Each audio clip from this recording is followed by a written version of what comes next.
Hi, hello, good morning, all of you. Welcome to my next session on thermochemistry. This is session number 3. In this session, I would like to discuss about thermodynamics, introduction of thermodynamics. As we all know that this thermochemistry, whatever is there, that is a part of a broader subject called thermodynamics, which is a scientific study of interconversion of heat and the other kinds of energy. So, thermodynamics is nothing but the scientific study of interconversion of, that is, interconversion of interconversion of heat and other kinds of energy. Heat and other kinds of energy. That is called as thermodynamics. In this thermodynamics, the law of thermodynamics will provide an useful guidelines for understanding the energetics and the direction of the process. So two things very important. What is thermodynamics? Thermodynamics is interconversion of heat and energy, and in this thermodynamics the useful guidelines will be provided by thermodynamic laws of thermodynamics, in such a way that we can understand the energetics and also we can understand the direction of the process. Okay, and in this session we will concentrate on first law of thermodynamics, which is particularly relevant to the study of thermochemistry. Ours is thermochemistry, and related to that one, first law of thermodynamics in this session we will learn. And also we will continue this discussion of thermodynamics in the next session also, next chapters also, right? Now we will see, in thermodynamics, we study the changes in the state of system. What we will study? We will study the changes in state of system. State of system. We will study, this is one important point. What is state of system? Nothing but the values of all relevant macroscopic properties. All the macroscopic properties comes under this one. For example, composition of energy. Composition of energy. Nothing but composition of energy, temperature,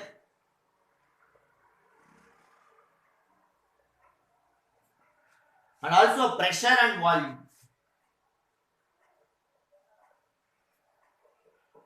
Pressure,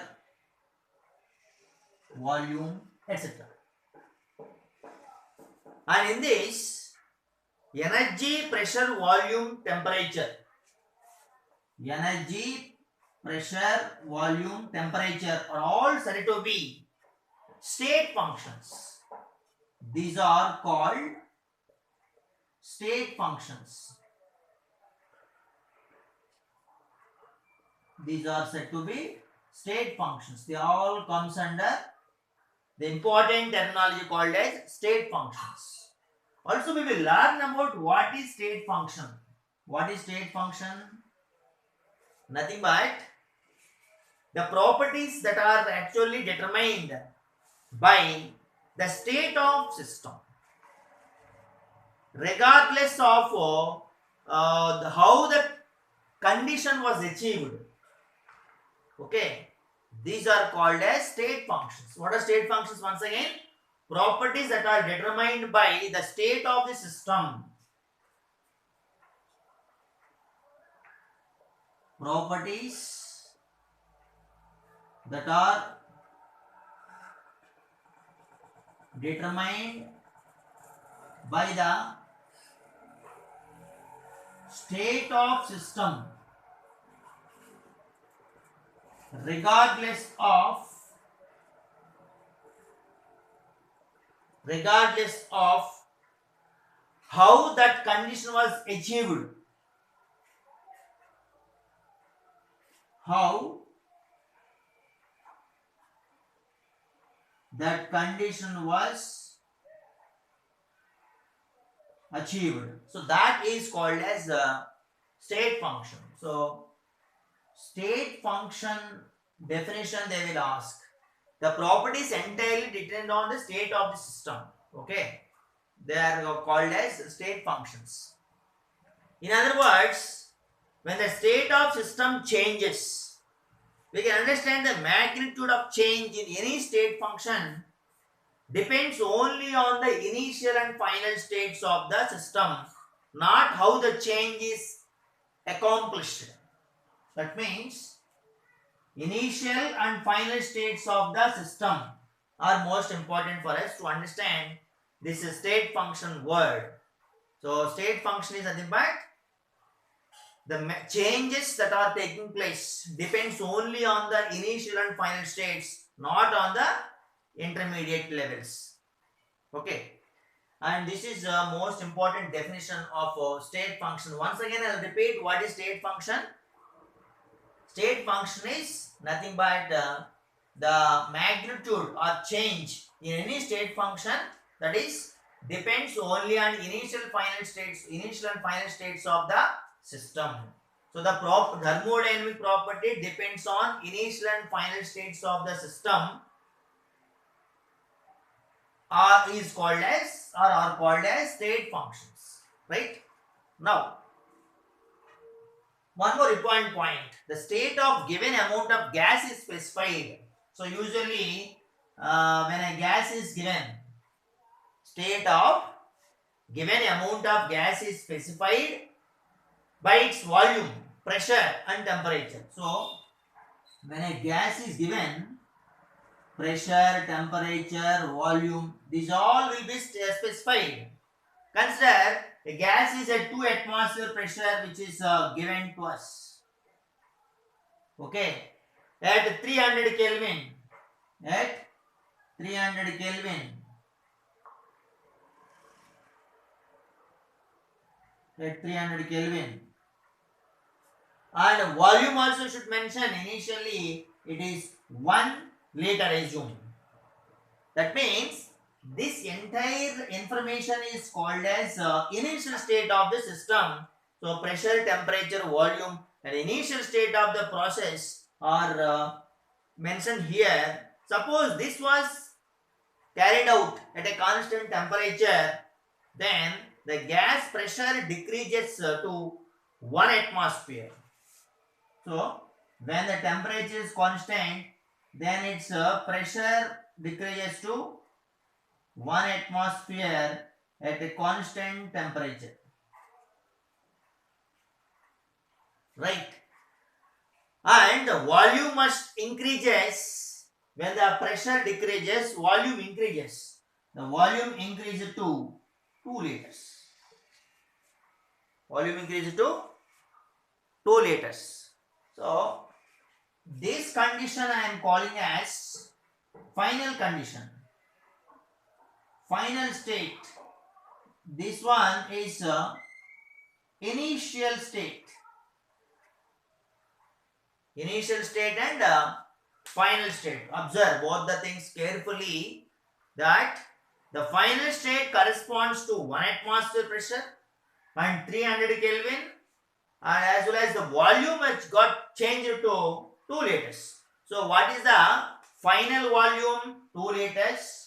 Initial volume is 1 liter. Then we can easily find the difference, the change in the volume, that is final volume minus initial volume. Final volume is 2 liters. Initial volume is 1 liter. So that is how much? 1 liter. That means when we consider the VI and VF, VI is the initial volume and VF is the final volume, then no matter how we arrive at the final state, for example, the pressure of the gas can be increased first and then decreased to 1 atmosphere. The change in volume always 1 liter. Thus, volume of gas is a state function. Volume of gas is a state function that depends on initial and final states of the system. And in a similar manner, we can show that pressure and temperature also state functions. We have discussed about the volume in this calculation, right? So, in other way, we can also tell about what is the change in the pressure, what is the change in the temperatures. That can also be called as state functions. That means what is state function? State function is nothing but is a thermodynamic property that depends on initial and final state of the system, irrespective of the manner how the system reached the final state, right? So that is called as the state function. Moving on to another important thing here in thermodynamics, energy. Okay, because temperature, pressure, volume we have discussed here. Now, what about energy? Energy is also another state function. Using potential energy as an example, we can find that net increase in the gravitational potential energy when we go from same starting point to the a top of a mountain always is same regardless of how we get there, right? So what is the meaning of this one is energy is also another state function, and we consider potential energy as an example for that to explain. Then what will happen? The net increase in the gravitational potential energy, then when we go from the top starting point to the top of the mountain. Okay, so this is one simple example only I am telling about energy of the system.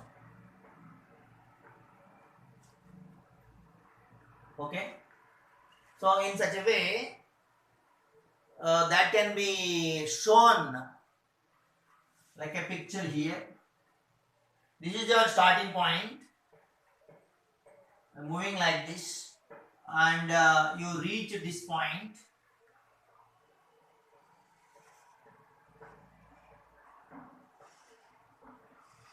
You reach this point, and another manner also you went like this.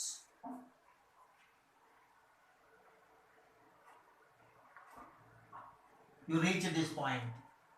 What is this discussion I have told is nothing but the gravitational potential energy when we go from the same starting point to the top of a mountain is always same regardless of how we get there, right? This is the information regarding gravitational potential energy.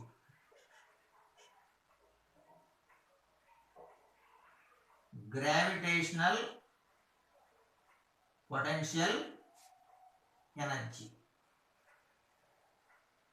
So this is the discussion what we have made: energy, temperature, pressure, volume. This comes under this information called state function. So interconversion of heat and energy study we have started, and in that we have given some important informations regarding the state functions and their examples with an illustration also we saw.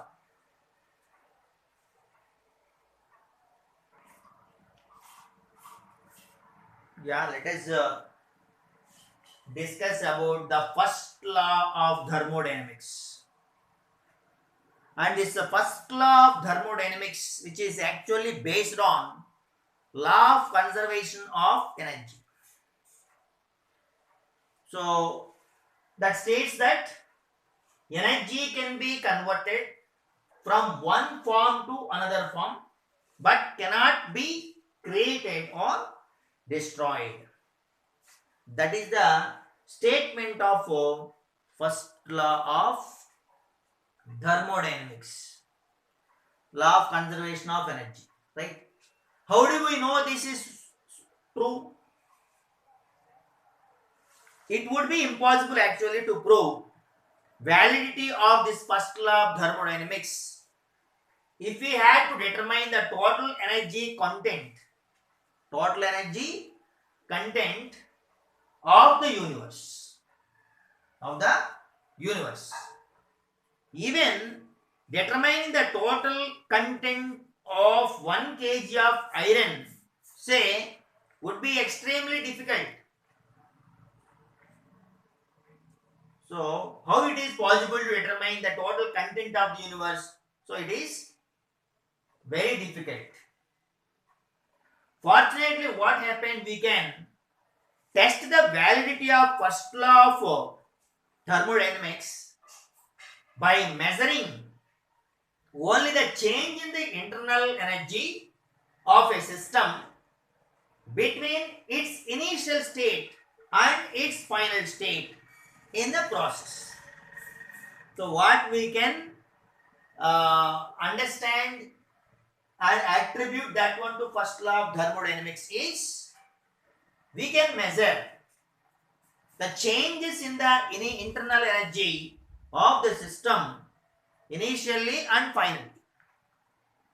So, the change in the internal energy, if you take delta E, what is delta E? Change in internal energy. Delta E I am considering as change in internal energy. Change in internal energy that was given by differences, initial state and final state differences. Delta E is given, how they are given, that is delta E is given as EF minus EI. EF minus EI. Here also, what is EI? Internal energy of the system in the initial state. EI is the internal energy of the system at initial state or initially. Initial state or initially. What is EF? Now you can say, what is EF? Same thing, that is internal energy of the system at a final state.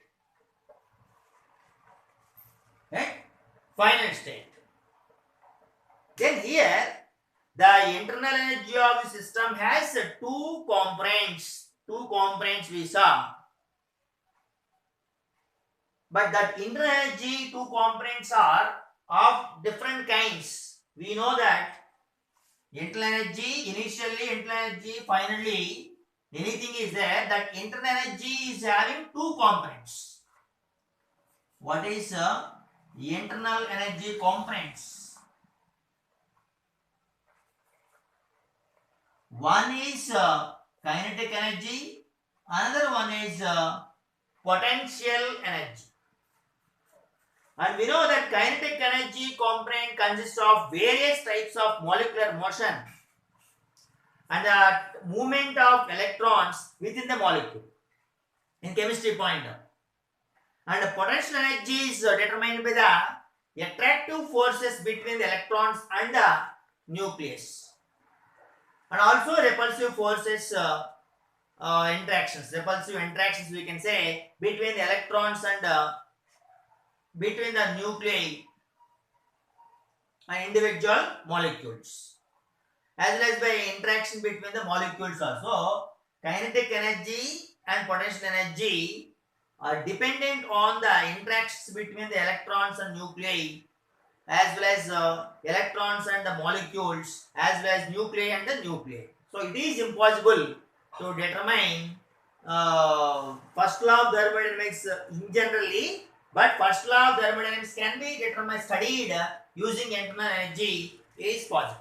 That's why it is impossible to measure all the contributions of these attractions and repulses accurately, but we cannot easily calculate the total energy of the system with any certainty.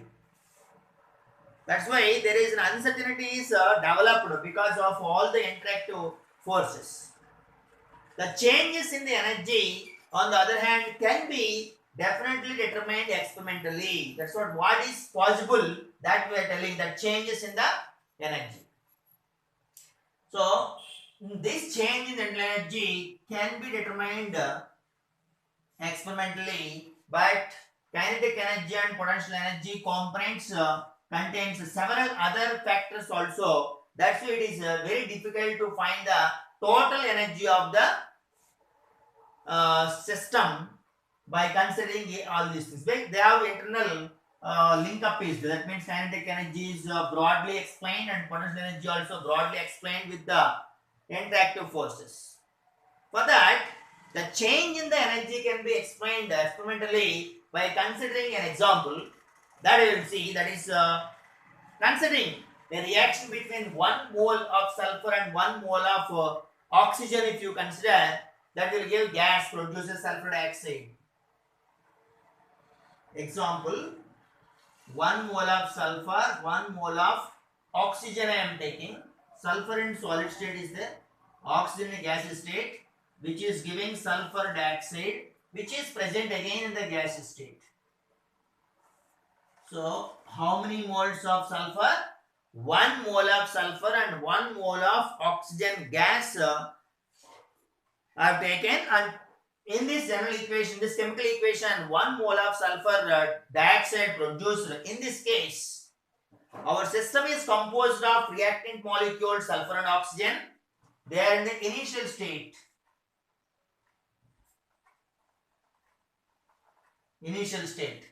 Right? And the product molecule SO2 is present, that is in the final state. In the final state. That means we do not know the internal energy content of either reactant molecules or the product molecules, but we can accurately measure the change in the energy content. That is what we have given here, delta E. Okay, and we can also easily calculate that one by using this formula delta E. Delta E, nothing but what is the final one? Sulfur dioxide, final state. That means internal energy of product minus internal energy of reactant. That we can write it.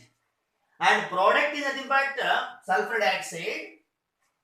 And that sulfur dioxide content we have taken is 1 mole. That means energy content of 1 mole of SO2. This is nothing but energy content of 1 mole of SO2 minus energy content of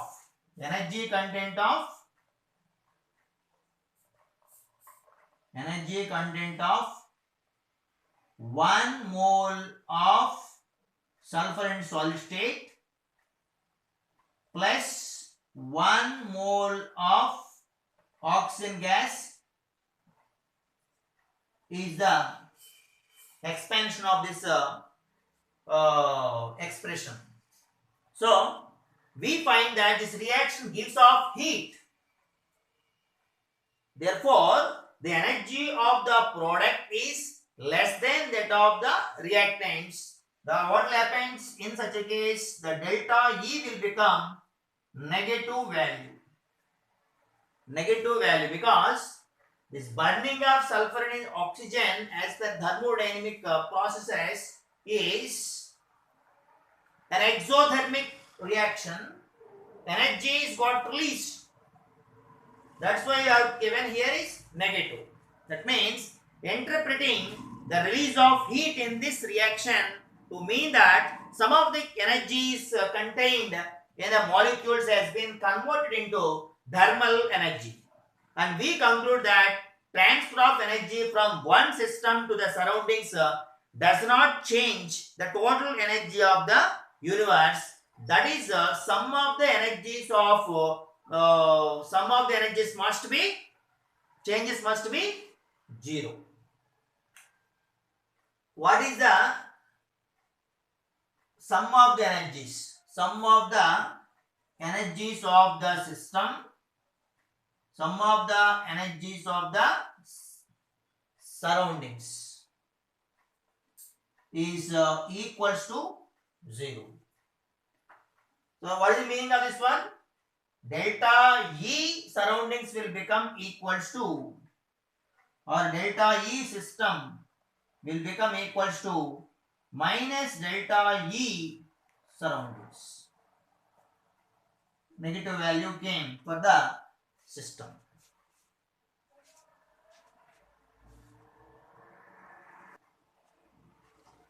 Therefore, what we have noticed here is some subscripts SYS. What is SYS subscript I have given here is that represents system, and SURR I wrote, that is represents surroundings.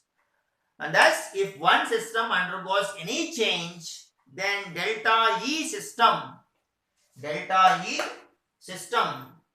is called a change in the internal energy of the system, and the rest of the universe or surroundings must be undergo changes also. That is the meaning of it.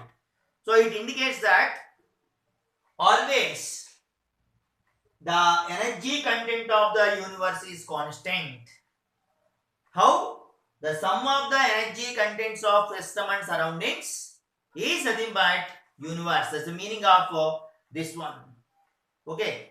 That means further we can describe the magnitude of these energies. Also, energy can be changed from one form to another form. This is what we observed.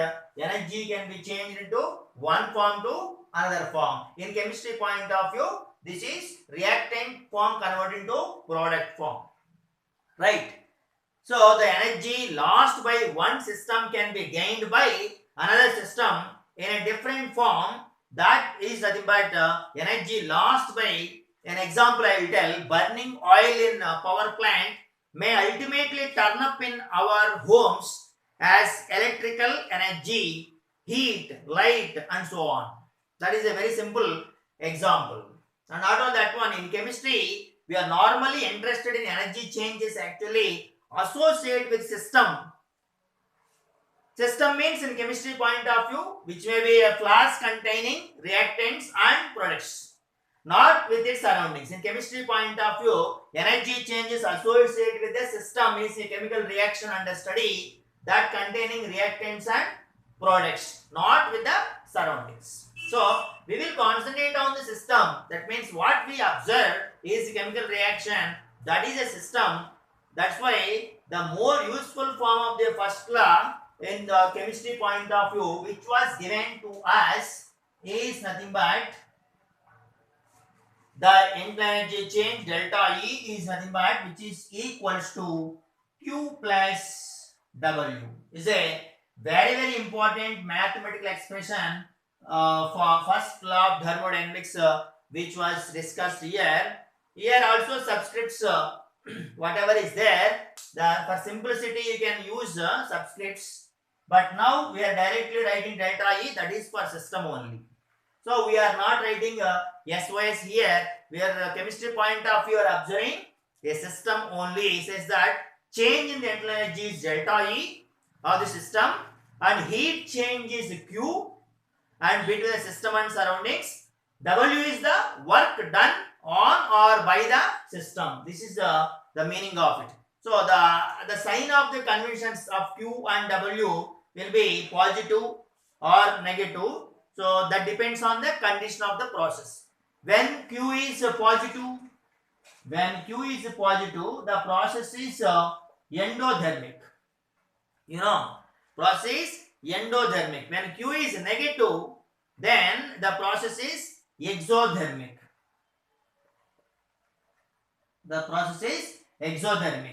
Whenever that W case, when you are telling about W cases, W is nothing but work done. The W is positive. When you say that is work done on the system. That is work done on the system. When the W is negative, when you write it is negative, that is work done by the system.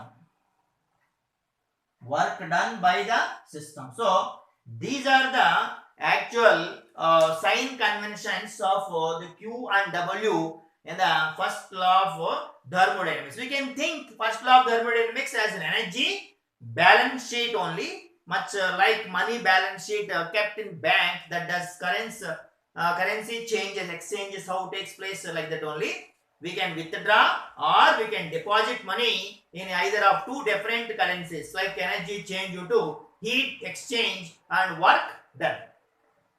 However, the value of bank account depends only on the net amount of the money left in it after the transactions, not on which currency you have used.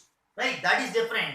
But here is very clear that we must see the mathematical expression very carefully. That is delta E is equals to Q plus W. Actually, is a logical one.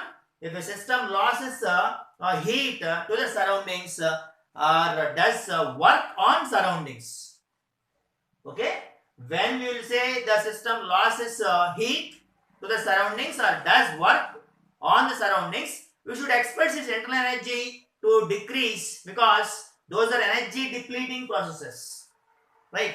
So for this reason, both Q and W are negative, and conversely what will happen if the heat is added to the system or if work is done on the system, the internal energy of the system would increase. In this case, what will happen is Q and W, we will take it as positive. So Q and W we will take positive when the work done on the system. Q and W values will take negative when the work done by the system. Okay. So by the system, on the system, these confusions usually will be there, and that confusions can be easily understand and minimized by observing the process only. That once again I will tell, if the system loses heat, then what will happen to the surroundings? Does the work, system does the work means it is negative. If the system loses heat means that is also negative. Then delta E will become negative.